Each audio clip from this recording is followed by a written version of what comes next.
ಎಲ್ರಿಗೂ ನಮಸ್ಕಾರ. ಇವತ್ತಿನ ವಿಡಿಯೋದಲ್ಲಿ ಇನ್ಸ್ಟೆಂಟ್ ಆಗಿ ಕಾಳುಮೆಣಸಿನ ರಸಮನ್ನ ಯಾವ ರೀತಿ ಮಾಡೋದಂತ ತೋರಿಸ್ತಾ ಇದ್ದೀನಿ. ಪೆಪ್ಪರ್ ರಸಮನ್ನ ಊಟದ ಜೊತೆಗೂ ಕೂಡ ಚೆನ್ನಾಗಿರುತ್ತೆ. ಹಾಗೆಯೇ ನೆಗಡಿ ಕೆಮ್ಮು ಎಲ್ಲ ಇರುವಾಗ ಕುಡಿಯೋದಕ್ಕೂ ಕೂಡ ಚೆನ್ನಾಗಿರುತ್ತೆ. ಇಮ್ಯುನಿಟಿ ಬೂಸ್ಟರ್ ಅಂತ ಹೇಳ್ಬೋದು. ಆರೋಗ್ಯಕ್ಕೂ ಒಳ್ಳೆಯದು, ಹಾಗೆಯೇ ರುಚಿ ಕೂಡ ಚೆನ್ನಾಗಿ ಬರುತ್ತೆ. ಇದನ್ನು ಬಹಳ ಬೇಗನೆ ರೆಡಿ ಮಾಡ್ಕೊಳ್ಬೋದು. 5-10 ನಿಮಿಷದ ಒಳಗಡೆನೆ ರೆಡಿ ಆಗುತ್ತೆ. ರೆಸಿಪಿ ತುಂಬಾನೇ ಸಿಂಪಲ್ ಆಗಿದೆ. ಬನ್ನಿ ಹಾಗಿದ್ರೆ ಯಾವ ರೀತಿ ಮಾಡೋದಂತ ನೋಡೋಣ. ಮೊದಲಿಗೊಂದು ಬಾಣಲಿನ ಕಾಯಿಸಿ ಅದಕ್ಕೆ 1 ಚಮಚ ಆಗೋಷ್ಟು ಧನಿಯಾ ಕಾಳನ್ನು ಹಾಕೊಳ್ತಾ ಇದ್ದೀನಿ. ರಸಂ ಪೌಡರ್ಗಿದು. ಹಾಗೆಯೇ 1 ಚಮಚ ಆಗೋಷ್ಟು ಕಾಳುಮೆಣಸನ್ನು ಹಾಕೊಳ್ಬೇಕು. ಅರ್ಧ ಚಮಚ ಆಗೋಷ್ಟು ಜೀರಿಗೆನ ಹಾಕೊಳ್ಬೇಕು. 3-4 ಚಿಟಿಕೆ ಆಗೋಷ್ಟು ಮೆಂತೆಕಾಳನ್ನು ಹಾಕೊಳ್ಬೇಕು. ಜಾಸ್ತಿ ಬೇಡ ಮೆಂತೆಕಾಳು, 3-4 ಚಿಟಿಕೆ ಹಾಕೊಳ್ಳಿ. ಇವಾಗ ಇದನ್ನು ಮೀಡಿಯಂ ಫ್ಲೇಮಲ್ಲಿ ಒಂದು 2 ನಿಮಿಷದವರೆಗೂ ಡ್ರೈ ರೋಸ್ಟ್ ಮಾಡ್ಕೊಳ್ಬೇಕು. 2 ನಿಮಿಷ ಹುರ್ಕೊಳ್ಬೇಕು. ಹುರಿದಿರುವಂಥ ಮಸಾಲೆ ಐಟಮ್ಸ್ ಎಲ್ಲ ತಣ್ಣದಾದ ನಂತರ ಅದನ್ನ ಒಂದು ಮಿಕ್ಸಿ ಜಾರಿಗೆ ಸೇರಿಸಿ ತರ್ತರಿಯಾಗಿ ಪುಡಿ ಮಾಡ್ಕೊಳ್ಬೇಕು. ನೈಸಾಗಿ ಮಾಡ್ಕೊಳ್ಳೋದು ಬೇಡ, ತರ್ತರಿಯಾಗಿ ಮಾಡ್ಕೊಳ್ಳಿ. ನಂತರ ಒಂದು ಮಿಕ್ಸಿ ಜಾರಿಗೆ 3 ಟೊಮ್ಯಾಟೊಗಳನ್ನು ಕಟ್ ಮಾಡಿಬಿಟ್ಟು ಹಾಕೊಳ್ತಾ ಇದ್ದೀನಿ. 3 ಹಣ್ಣಾಗಿರುವಂಥ ಟೊಮ್ಯಾಟೊಗಳನ್ನು ಕಟ್ ಮಾಡಿ ಹಾಕೊಳ್ತಾ ಇದ್ದೀನಿ. ಇದನ್ನು ಕೂಡ ರುಬ್ಬಿ ಪೇಸ್ಟ್ ಮಾಡ್ಕೊಳ್ಬೇಕು. ಖಾರಕ್ಕೆ 2-3 ಹಸಿಮೆಣಸಿನ್ಕಾಯಿನ ಹಾಕೊಳ್ಳಿ. ಇದಕ್ಕೆ ನಾವು ಕೆಂಪು ಮೆಣಸಿನ್ಕಾಯಿ ಹಾಕಿಲ್ಲ. 2 ಅಥವಾ 3 ಹಸಿಮೆಣಸಿನ್ಕಾಯಿನ ಹಾಕೊಳ್ಳಿ. ಕಡಿಮೆ ಖಾರ ಇರುವಂಥದ್ದು. ಇವಾಗ ಮಿಕ್ಸಿನ ಕ್ಲೋಸ್ ಮಾಡಿಬಿಟ್ಟು ಇದನ್ನು ಕೂಡ ರುಬ್ಕೊಳ್ಬೇಕು. ಜಾಸ್ತಿ ನೈಸಾಗಿ ಪೇಸ್ಟ್ ಮಾಡ್ಕೊಳ್ಳೋದು ಬೇಡ, ಸ್ವಲ್ಪ ತರ್ತರಿಯಾಗಿ ಇರಲಿ. ಇದನ್ನು ಕೂಡ ತರ್ತರಿಯಾಗಿಯೇ ರುಬ್ಕೊಳ್ಳಿ. ರೆಡಿಯಾಗಿದೆ ಇದು. ನಂತರ ಒಂದು ಬಾಣಲಿನ ಕಾಯಿಸಿ ಅದಕ್ಕೆ 3-4 ಚಮಚ ಆಗುವಷ್ಟು ಎಣ್ಣೆ ಅಥವಾ ತುಪ್ಪ ಹಾಕೊಳ್ಳಿ. ನೀವೊಂದು ವೇಳೆ ನೆಗಡಿ ಎಲ್ಲ ಇರುವಾಗ ರಸಮ್ನ ಕುಡಿಯೋದಕ್ಕೆ ಮಾಡೋದಾದರೆ ತುಪ್ಪ ಹಾಕೊಳ್ಳಿ, ಚೆನ್ನಾಗಿರುತ್ತೆ.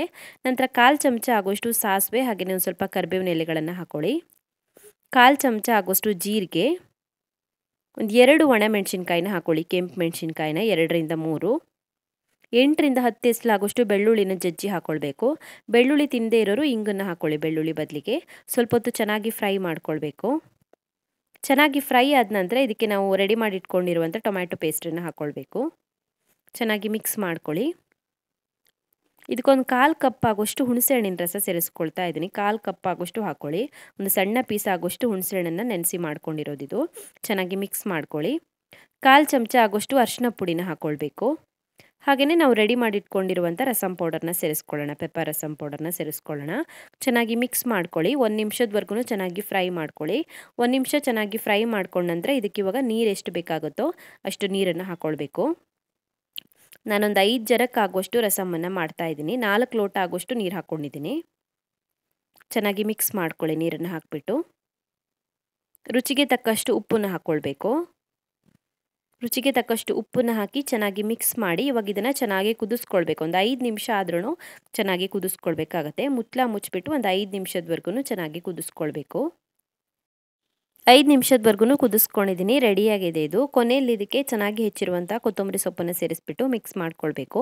ಸ್ಟವ್ ಆಫ್ ಮಾಡ್ಕೊಳ್ಬೋದು, ಇನ್ನು ಕುಕ್ ಮಾಡ್ಕೊಳ್ಳೋ ಅವಶ್ಯಕತೆ ಇಲ್ಲ. ಕೊತ್ತಂಬರಿ ಸೊಪ್ಪನ್ನು ಸೇರಿಸ್ಬಿಟ್ಟು ಚೆನ್ನಾಗಿ ಮಿಕ್ಸ್ ಮಾಡ್ಕೊಳ್ಳಿ. ಸೊ ಇನ್ಸ್ಟೆಂಟಾಗಿ ಪೆಪ್ಪರ್ ರಸಮನ್ನು ಯಾವ ರೀತಿ ಮಾಡೋದಂತ ನೋಡಿದ್ರಲ್ಲ. ಇದು ಊಟಕ್ಕೂ ಚೆನ್ನಾಗಿರುತ್ತೆ, ಅಥವಾ ನೆಗಡಿ ಕೆಮ್ಮು ಎಲ್ಲ ಇರುವಾಗ ಕುಡಿಯೋದಕ್ಕೂ ಕೂಡ ಚೆನ್ನಾಗಿರುತ್ತೆ. ವೈಟ್ ರೈಸ್ ಜೊತೆ ಬೆಸ್ಟ್ ಕಾಂಬಿನೇಷನ್ ಅಂತ ಹೇಳ್ಬೋದು. ನೀವು ಕೂಡ ಟ್ರೈ ಮಾಡಿ. ನಿಮಗೆ ಈ ರೆಸಿಪಿ ಇಷ್ಟ ಆಗಿದ್ರೆ ವಿಡಿಯೋಗೊಂದು ಲೈಕ್ ಕೊಡಿ, ಹಾಗೆಯೇ ಕಮೆಂಟಲ್ಲಿ ತಿಳಿಸಿ ಹೇಗಿದೆ ಅಂತ. ಇನ್ನೂ ಹೆಚ್ಚಿನ ವಿಡಿಯೋಗಳಿಗೆ ನನ್ನ ಯೂಟ್ಯೂಬ್ ಚಾನಲನ್ನು ಸಬ್ಸ್ಕ್ರೈಬ್ ಮಾಡ್ಕೊಳ್ಳಿ. ಹಾಗೆಯೇ ನನ್ನನ್ನು ಫೇಸ್ಬುಕ್ ಮತ್ತು ಇನ್ಸ್ಟಾಗ್ರಾಮಲ್ಲಿ ಫಾಲೋ ಮಾಡೋದನ್ನು ಮರಿಬೇಡಿ.